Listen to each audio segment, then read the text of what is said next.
Hello, and we want to welcome you for being on this call today with Monica Rebella, CPA. Our call today is titled Retirement Planning for Dentists. And if you are not a current client of Monica's and Rebella Accountancy, or you have not met her, Monica Rebella is a CPA and has 25 years of accounting and tax expertise, which includes 13 years working with the Big Four, Big Eight firms, and over 12 years experience working with dental practices.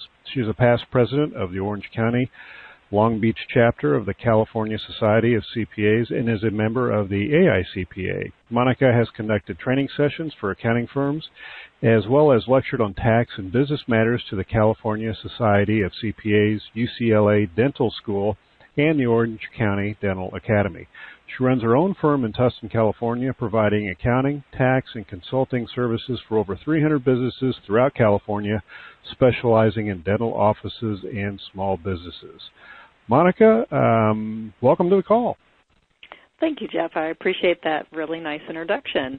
Well, everyone, here we are. It's a Tuesday night, and I appreciate you being here at 6 o'clock at night to listen to this. But you know, I get asked this stuff about retirement all the time. So I thought, let's do a webinar, and I'm calling it Fundamentals and Examples. So let's get started. Let's start with, what is retirement planning? And there are some slides, so hopefully you've looked at the slides or have them with you. Retirement planning is not just a retirement plan, so let's just kind of get it out there. I'm not going to talk about every one of these things on here, but retirement planning encompasses an analysis of where you are right now, your current situation. What's your target retirement age? When do you want to be done? You need to look at your current debt situation, both in the practice and personally, so you need to figure out where you are. You need to find out where you are on that continuum of your children getting ready to go to college, and if you're going to help them with their tuition. You need to look at your retirement funds. What do you have? What are you putting in there? What do they look like?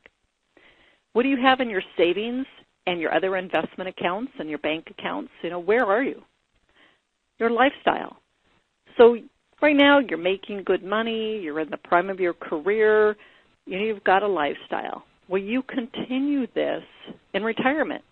You know, what is it going to be like when you retire? And by the way, not only lifestyle, but what are you going to do if you're not a dentist anymore? So start thinking about that. You really need to be on that path before you retire. It's not something that's going to be immediately apparent the day you retire what you want to do. You need to start figuring that out now. Where are you going to live? Are you going to stay in the house you have now? I have some clients that are going to get homes near where their children live so that they don't have to go and stay with their children when they're visiting, that they actually have their own locations. Estate planning. This is part of retirement planning. You know, it's actually part of life planning. Do you have an estate? Do you have a trust and a will? If not, you need to do it ASAP. Long-term care and other insurance. How are you going to pay for your health in the future? And I know we've got Obamacare here, but you do need to look after yourself in retirement. So planning for retirement. Now that we know it, it covers all of these things, and I'm not going to cover all of them. I'm going to focus on the bucket of money. Okay, I'm going to focus on retirement funds. So even though we have a lot of other things, and we'll have other webinars to talk about some of these other things, I'm going to talk about the bucket of retirement money at this point. So what can I tell you? Start early. Start early. When we go and lecture at the dental schools, we tell them start the day you get a job. Start putting money away. You need to have that discipline. If you don't have a discipline of, I don't spend every penny, I put some away for later, it's very hard to get this discipline later because you are so far behind. So start early. Life happens. How much should I save a month? I get that a lot. And the answer is, it depends. And we're going to go through some examples later on, because remember this is fundamentals and examples. We're going to go through some examples later on how much do you need to save. The earlier you start, the less you need to save as you're getting towards retirement age. But it's also the converse. If you don't start early, or if you're spending every penny, you've got a lot to save once you're thinking, I might get ready to be done here shortly. It's not the end of your career process. So it is not when you've got that thought, hey, I think I might want to be done in a few years. That's not when you start. You start early, you start the discipline, and you put money away. So funding, how much do I need? And again, we're going to go through the examples to figure out how much is needed, and we're going to really focus on that.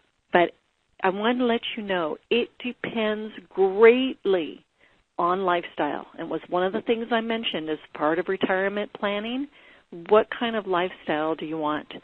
I have some clients that are perfectly okay never traveling again when they're in retirement, staying home, being homebodies, just, playing cards with neighbors or friends, and not taking lavish travel trips, not going out to dinner a lot.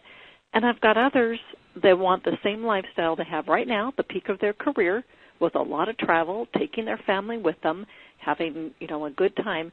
And so it depends on you. What is your lifestyle? And we'll go through that. So let's get to this bucket of money of funds, retirement contributions versus other. And when I say other, I mean other use of that money that could be going to your retirement contributions. So budget. I can't tell you how many times I ask people, how much does it cost to run your household? And it's like the deer in the headlights. No idea. No idea. You hear the crickets chirping. Chirp, chirp, chirp, right? Because no one seems to know. You need for a couple of months to keep track of every penny you spend. Where are we spending our money? It is enlightening. It is enlightening to know how much money you actually spend going out, entertainment, your memberships, how much you give to kids on birthdays and Christmas. It is enlightening to know how much it really costs for your lifestyle and your household, and you need to know this. Avoid the comment I get, if we only knew we were wasting so much money and could have been saving it and should have been saving it. So avoid the if we only knew. Find out how much of your income is discretionary. So in other words, figure out your fixed costs. You got your mortgage, you've got food, you've got taxes, you've got whatever it is. You've got some fixed costs out there. Your car, figure out your fixed costs. And by the way, a lot of your expenses are being paid in your practices. You won't have your practice in retirement. Those are going to come home to you. So make sure you make yourselves aware of the automobile expense going through the business, your insurance, maybe some Costco, maybe your meals. Just make sure you're aware that there are expenses going through the business that in retirement you got to put in that budget, okay, and know what those are. So you need to do that.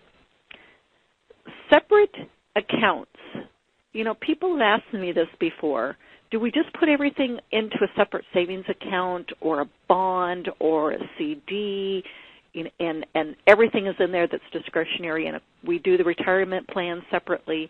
And the answer is, I believe in my philosophy, okay, other people have other thoughts, I believe in separate accounts for different types of needs that you have. I believe you've got the retirement fund, that's the bucket of money for retirement that we get tax benefits of. Remember, I'm that tax person that wants to save your tax money, more important now than ever. But I also believe you need to have a bucket of money for a rainy day, because there's always a rainy day. They're talking about 3 to 6 months. Be prepared. It was a year, but I think we're back to the 3 to 6 months. I believe you need a vacation bucket of money, an account out there. I believe that you have another bucket of money for cars, for down payments for cars, or buying cars cash, which is best. Okay? So I believe you do need separate accounts. And the reason I'm saying that is that it's easy to say, well, we have this much money in that account and we can use that for various things. Well, that's great. What if you need a new roof for the house? Where's that $30,000 coming from? Is it now coming out of the vacation fund and buying a new car that you're going to really need because yours has got the last legs? Is that the Christmas fund now? So is it all the funds together for that roof? So I think you need to be specific. You know when your roof needs to be replaced. You've got to start saving for that separately. So I believe you need accounts for different things. Life events, things happen. You need those things being set up. And again, this is over your lifetime. This shouldn't be when you're dawning on you, hey, I think I got 7 to 10 years at best before I'm done.